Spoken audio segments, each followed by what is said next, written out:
ఏదైతే చంద్రబాబు నాయుడు గారు ఆంధ్రప్రదేశ్ రాజధానిని ఉద్దేశించి ఇది దేవతల రాజధాని అంటూ పదే పదే ఆయన సంబోధిస్తూ ఉంటారు.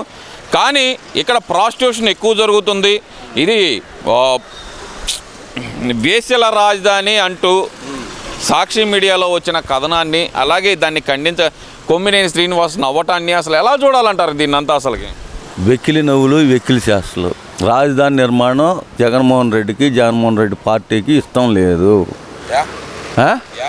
యా అంటే ఏం చెప్తాం? ఇష్టం ఉంటే ఇప్పుడు 5 ఏళ్ళలో అభివృద్ధి చేసేవాడు కదా. ఒక చిన్న పాయింట్ నేను అడిగేది, 5 ఏళ్ళలో ఈయన అభివృద్ధి చేసేవాడు కదా, చేసేవాడా లేదా? 3 రాజధానులని తప్పించు తిరిగింది ఎందుకు? ముడుపుల కోసమా? స్కాముల కోసమా? ఒక్క రేషన్ బండ్లని 30,000 రూపాయలు నువ్వు దొబ్బావు ఒక బండికి. బండికి 30,000 కమిషన్ దొబ్బావు. క్లియర్ కట్గా మొత్తం ఆధారాలు కంపెనీ వాడి దగ్గర నుంచి తీసుకుంటే, కంపెనీ వాడు ఎందుకు చెప్తాడు నేను 30,000 ఇచ్చానని? ఎవడన్నా చెప్తాడా నేను దొంగతనం చేశాను వాడికి ముడుపులు ఇచ్చానని? ఎక్కడన్నా చెప్తాడు ఎవడన్నా? ఇకపోతే ఇసుకలో అయితే మొట్టమొదటి 6 నెలలు బాగానే ఉంది. 6 నెలల తర్వాత 6 నెలలు 3 నెలలు బాగానే. తర్వాత నువ్వు ప్రైవేట్ కంపెనీలకు ఇచ్చావా లేదా? వాడు ఎంత దోసుకున్నాడు? వాడి దగ్గర నుంచి వచ్చిన ముడుపులు ఎన్ని? నువ్వు తీసుకొని ముడుపులు ఎందులో? ఇప్పుడు రోజే అంటుంది, ఏమంటుంది?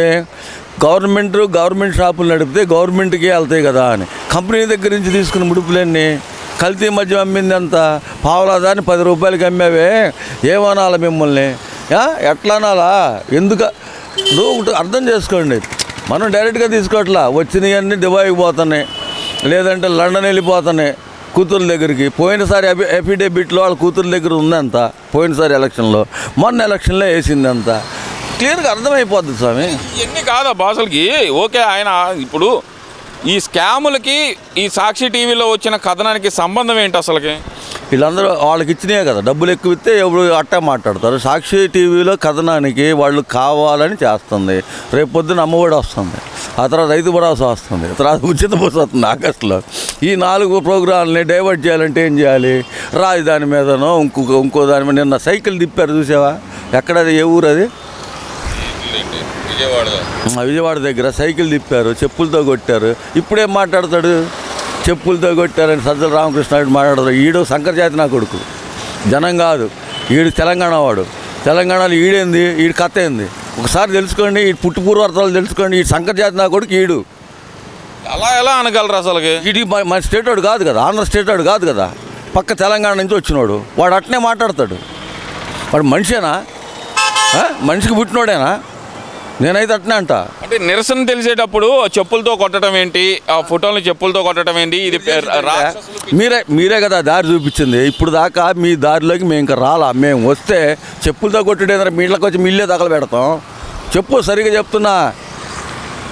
మాకు కోపం ఉంది, కానీ చంద్రబాబు నాయుడు గారు మా చేతులు కట్టేసి మిమ్మల్ని రోడ్డు మీదకి వదిలి సంవత్సరం నుంచి, అందుకు నోరు లెగుస్తుంది. మీకు ఒక్కొక్కడికి నోరు లెగుస్తుంది. అర్థమైందా?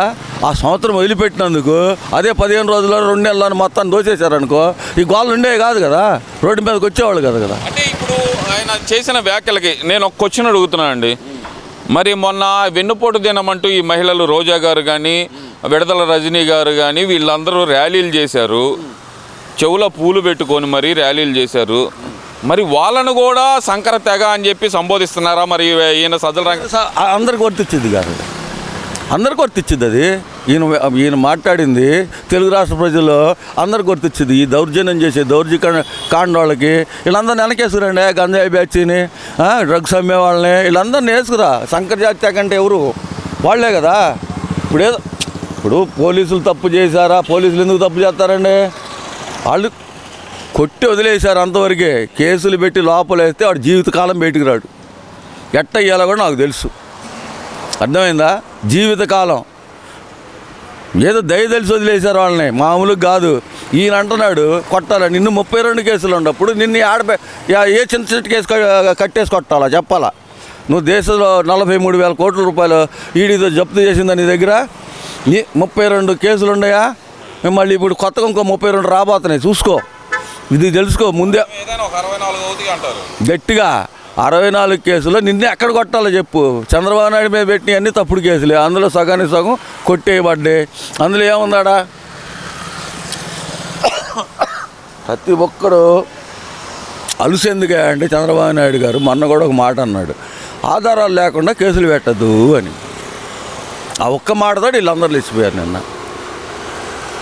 దొరికితే ఇప్పుడు నేను నిన్ను తిట్టానండి, నేను ఒక కేసు పెడతాను, 420 కేసు లేకపోతే ఇంకోటో పెడతాను.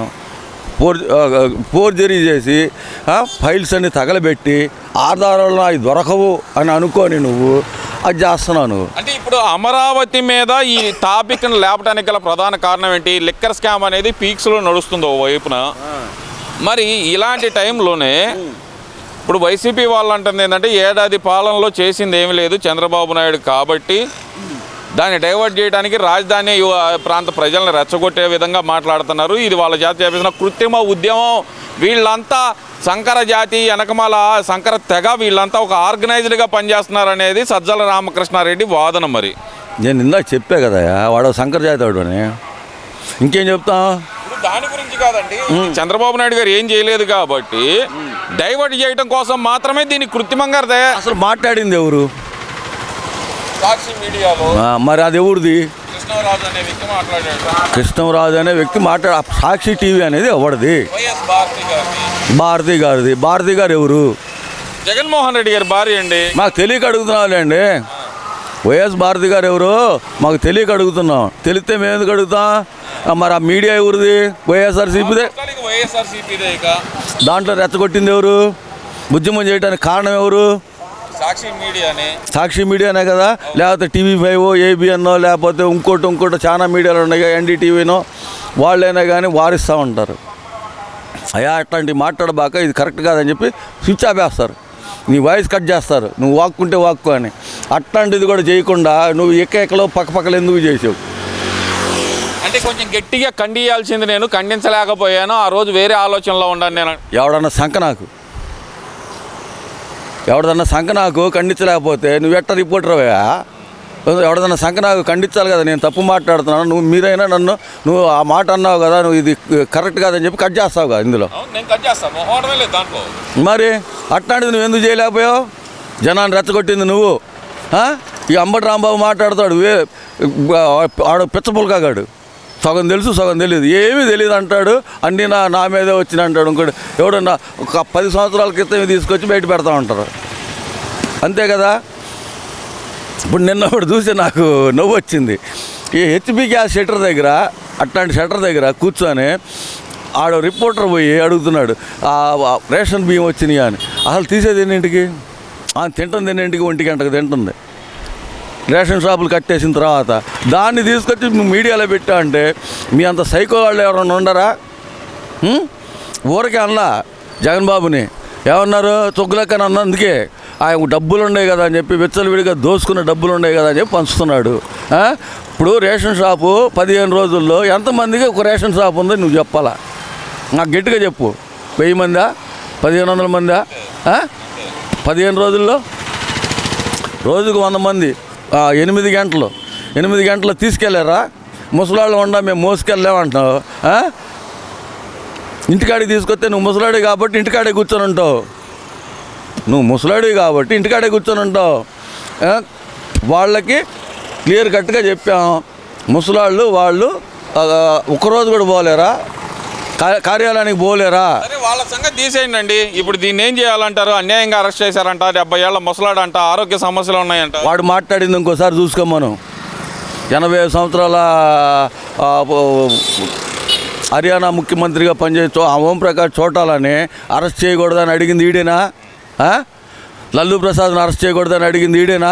నువ్వేత్త ముసలాడారు వాడికంటే నువ్వు వయసాడివే కదరా, నిన్నెందుకు అరెస్ట్ చేయకూడదు? 74 ఏళ్ళ చంద్రబాబు నాయుడు అరెస్ట్ చేసినప్పుడు నిన్నెందుకు అరెస్ట్ చేయకూడదు? తప్పులేయటం కాదు, నేనైతే వాడి పనిష్మెంట్ ఏం ఇస్తాను తెలుసా? ఒంటి నిండా తేనె పూసి చీమల పొడ దగ్గర కూర్చోబెట్టాను, చేరుకు కట్టేసి. అరెస్ట్ కూడా కాదు, నేను అదే చేసేవాడిని.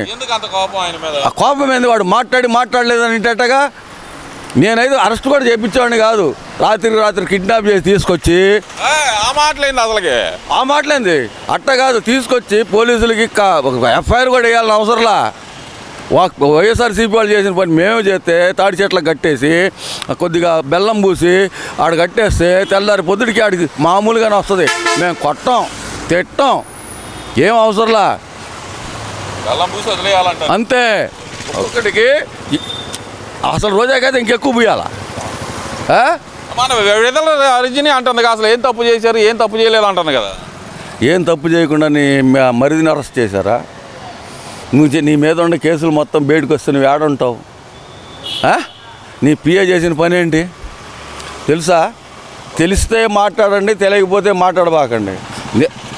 ఇట్లాంటి వాళ్ళందరినీ గిట్న చేయాల, సెమల చెట్టు కట్టేసి బెల్లం ముయ్యాలా, బెల్లం ముయ్యాలి వీళ్ళకి. అంతేగాని మామూలుగా మాటనరు వీళ్ళు.